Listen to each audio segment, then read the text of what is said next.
All right, today we're going to tackle one of history's most loaded and, frankly, one of its most misunderstood ideologies, National Socialism.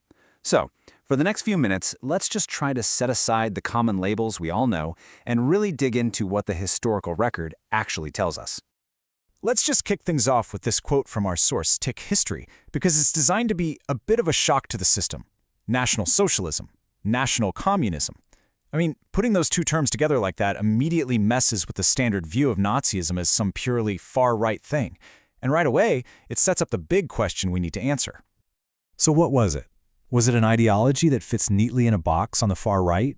Was it on the far left? Or was it something else altogether? You know what? Let's follow the evidence our sources lay out and see if we can piece together a clearer picture. To really get to the bottom of this, we first have to grapple with the labels themselves. Because as we're about to see, political terms, especially the really charged up ones, have a much more tangled and surprising history than we usually think.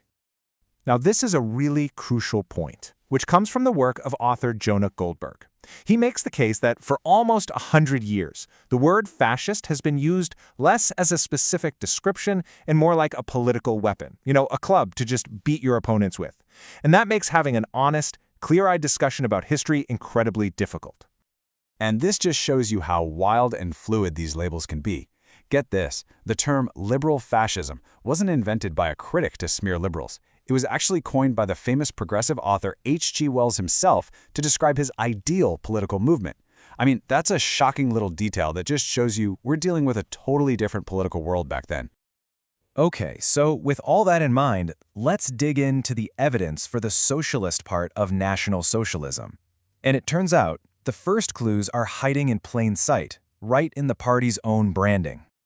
When Hitler rebranded the party back in 1920, he didn't just happen to keep the word socialist, he insisted on it. This wasn't some kind of accident or an afterthought. It was an absolutely central piece of the party's identity and, more importantly, its appeal to the masses. We even see this in their infamous flag. In his own words, Hitler explained that the big red background, a color that's universally tied to socialist movements, was chosen specifically to represent the social thought of their movement. They were deliberately using the symbolism of the left. And this wasn't just for show. If you look at the Nazi Party's official platform, the 25 points, it's just filled with explicitly socialist demands.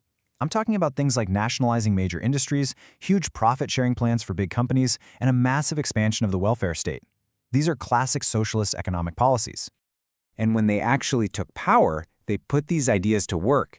Yeah, they destroyed the independent trade unions, that's true, but they replaced them with a gigantic state-run organization that controlled all labor. And then the state redistributed wealth through Social Security and programs like Strength Through Joy, which gave workers state-funded vacations. It was socialism, all right, just implemented by the state for the state. But here's the huge twist. If it had all these socialist elements, what made it so different from traditional Marxism? Well, the answer is right there in the very first word of its name, national. Okay, here's the fundamental difference. Where Marxist socialism sees the entire world as a big struggle between economic classes, National Socialism just completely threw that idea out. They replaced it with a struggle between races. The goal wasn't some international workers' paradise, it was a racially pure national community. And the enemy wasn't the capitalist class, it was the foreigner and the so-called inferior race. Hitler made this crystal clear in his own writing. He argued that the highest virtue wasn't individual brilliance or success, but the total and complete submission of yourself to the collective, to the racial community. The individual only existed to serve the state and the race. He couldn't have been more direct.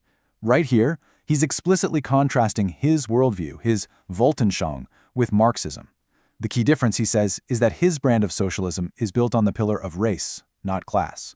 In short, it was socialism for one race and one race only. So what did this racial socialism actually look like when it came to the economy?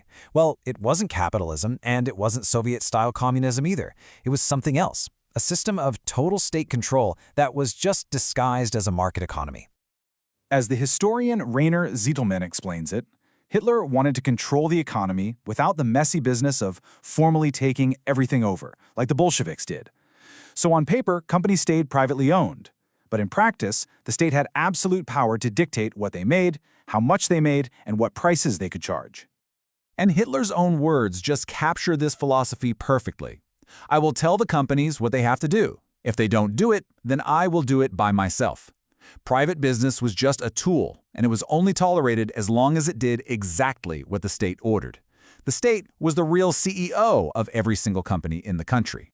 And this quote, wow, it reveals the ultimate chilling goal. The real point wasn't just to own the factories, it was to own the people, to socialize the entire population into one rigid collective machine that nobody could escape. The economy was just one part of achieving total social control. Okay, so let's pull all of this together now. Why is it so important to try and get these labels right?